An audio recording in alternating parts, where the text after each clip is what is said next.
Price lord. ಪ್ರೀತಿ ಸ್ವರೂಪನಾದ ಯೇಸು ಕ್ರಿಸ್ತನು ವಾಗ್ದಾನ ಮಾಡಿದವನಾಗಿದ್ದಾನೆ. ನಾನು ನಿಮ್ಮನ್ನು ಸೇರಿಸಿಕೊಂಡು ನಿಮಗೆ ತಂದೆಯಾಗಿರುವೆನು, ನೀವು ನನಗೆ ಕುಮಾರ ಕುಮಾರಿಯರು ಆಗಿರುವಿರಿ ಎಂಬುದಾಗಿ. ಆದರೆ ವಾಗ್ದಾನವು ಪ್ರತಿಯೊಬ್ಬರಲ್ಲಿ ಸ್ಥಿರವಾಗಿರಬೇಕಾದ್ರೆ, ನೆಲೆಸಬೇಕಾದ್ರೆ ಪ್ರತಿಯೊಬ್ಬನು ಯೋಗ್ಯನಾಗಿ ಜೀವಿಸುವವನಾಗಿರಬೇಕು. ಯಾಕಂದ್ರೆ ಪ್ರತಿಯೊಬ್ಬನು ತನ್ನನ್ನು ತಾನೇ ಪರೀಕ್ಷಿಸಿಕೊಂಡು ದೇವರ ಸಮ್ಮುಖದಲ್ಲಿ ತನ್ನ ಶರೀರಾತ್ಮ ಕಲ್ಮಶವನ್ನು ತೊಲಗಿಸಿಕೊಂಡು ಶುಚಿ ಮಾಡಿಕೊಂಡು ದೇವರ ಭಯದಿಂದ ಕೂಡಿದವನಾಗಿ ಜೀವಿಸಬೇಕು.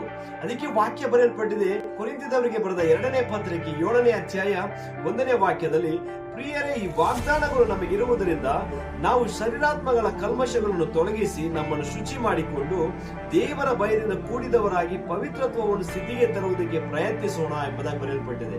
ಅಂದರೆ ಪ್ರತಿ ಮನುಷ್ಯನು ದೇವರ ಭಯದಿಂದ ಕೂಡಿದವನಾಗಿ ತನ್ನ ಶರೀರಾತ್ಮ ಕಲ್ಮಶವನ್ನು ಶುಚಿ ಮಾಡಿಕೊಂಡವನಾಗಿರಬೇಕು.